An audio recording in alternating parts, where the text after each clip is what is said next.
안녕하세요. 최근 며칠 인텔 CEO 리프탄을 둘러싸고 정말 급변하는 상황이 있었죠. 예, 맞습니다. 트럼프 대통령이 공개적으로 사임을 딱 요구했다가 불과 며칠 만에 그를 만나서는 성공 스토리다 이렇게 또 치켜 세웠습니다. 정말 드라마틱했죠. 여러분이 공유해 주신 여러 자료들 덕분에 저희가 오늘 이 급반전의 배경과 의미를 좀 깊이 파헤쳐 보려고 합니다. 네, 이게 단순히 한 기업 CEO의 거취 문제를 넘어서요. 미국의 반도체 전략, 더 나아가서는 미중 기술 경쟁까지 얽혀있는 아주 복잡한 사안입니다. 맞아요. 그럼 그 자료들을 바탕으로 핵심만 좀 짚어보죠. 좋습니다. 우선 트럼프 대통령의 이 태도 변화, 저도 자료 보면서 정말 그렇죠. 8월 7일만 해도 리프탄 CEO가 과거의 그 케이던스 디자인 시스템즈 시절이었죠. 네, 맞아요. 그때 중국 관련 기업 투자나 기술 이전 이런 이력들이 좀 지금 인텔 CEO 역할과는 충돌한다 이러면서 즉각 사임하라고. 네, 이해 충돌 문제를 강하게 제기했었죠.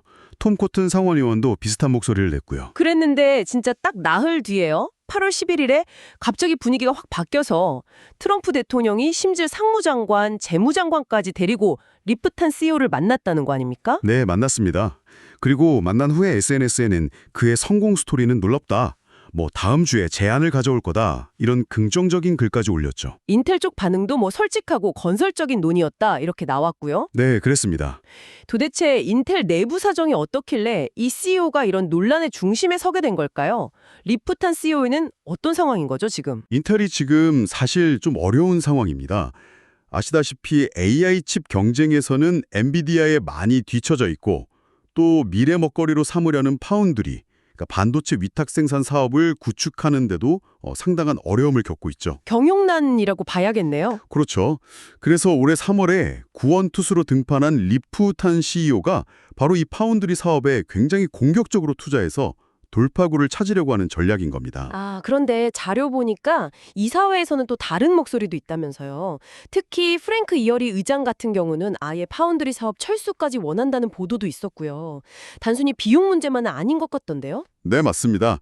바로 그 지점인데요. CEO의 공격적인 파운드리 확장 전략과 이사회 일부, 특히 의장 쪽의 신중론 내지는 반대론 사이에 어떤 전략적인 이견이 좀 표면화된 상황이라고 볼 수 있습니다. 그러니까 그 막대한 투자 부담이랑 또 성공할 수 있을까 하는 불확실성, 이런 것 때문에 내부 갈등이 있었던 거군요. 네, 그런 상황에서 이제 트럼프 행정부의 움직임이 하나의 큰 변수가 된 셈이죠. 트럼프 행정부의 개입?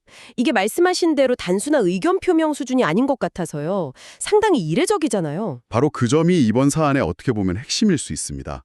트럼프 대통령과 리프탄 CEO 회두 이후에 나온 보도들을 보면 미 정부가 인텔의 지분 일부를 인수하는 방안까지 검토 중이라는 이야기가 나왔어요. 지분 인수요? 보조금 지원 정도가 아니라요? 네, 정부가 직접 기업 지분을 갖는다는 건데 이게 이제 반도체 공급망을 미국 중심으로 재편하려는 정부의 의지가 과거와는 정말 차원이 다른 수준이라는 걸 보여주는 거죠.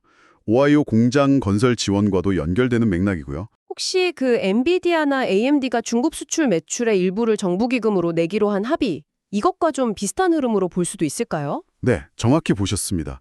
핵심 기술 산업에 대한 정부의 통제력을 강화하고 또 미중 기술 패권 경쟁이라는 큰 틀 안에서 자국 반도체 산업의 어떤 주도권을 확실히 확보하겠다. 이런 강한 의지의 표현으로 해석할 수 있습니다. 국가 안보 문제로 보는 거죠. 와, 시장은 이런 드라마 같은 상황에 어떻게 반영했는지 궁금하네요. 시장은 아주 민감하게 반응했습니다.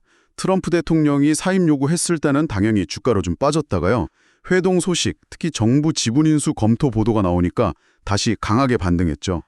그때 그 헤지펀드 거물 데이비드 테퍼 쪽에서도 인텔 투자를 늘렸다는 소식도 있었던 것 같은데요. 네, 맞습니다. 아팔로사 매니지먼트가 투자를 확대했다는 소식도 있었고요. 그러니까 불확실성은 여전하지만 어쨌든 정부 지원에 대한 기대감이 상당히 커진 그런 모습입니다. 그럼 정리를 좀 해보면 이번 인텔 CEO 관련 소동은 결국 인텔 자체의 어떤 생존 전략 문제하고 트럼프 행정부의 예측 불가능하면서도 강력한 산업 정책 의지, 그리고 그 배경에 있는 미중 기술 경쟁, 이 세 가지 큰 축이 막 얽히고 설킨 결과다. 이렇게 볼 수 있겠네요. 정확합니다. 상황이 정말 유동적이고요. 앞으로 인텔의 파운드리 전략이 실제로 탄력을 받을지 또 미국 정부의 개입이 구체적으로 어떤 형태가 될지 이건 계속 지켜봐야 할 것 같습니다. 네, 정말 눈을 뗄 수가 없네요. 여기서 여러분께 한번 생각해 볼 만한 질문을 던져보고 싶습니다. 국가안보나 산업 경쟁력 이런 명분으로 정부가 핵심 기술 기업의 경영에 직접적으로 관여하는 것이 과연 어디까지 정당화될 수 있을까요? 정말 어려운 문제네요. 그렇죠. 이번 인텔 사례가 앞으로 다른 전략 산업에도 어떤 영향을 미칠지 모르는 어쩌면 중요한 시험대가 될 수도 있습니다.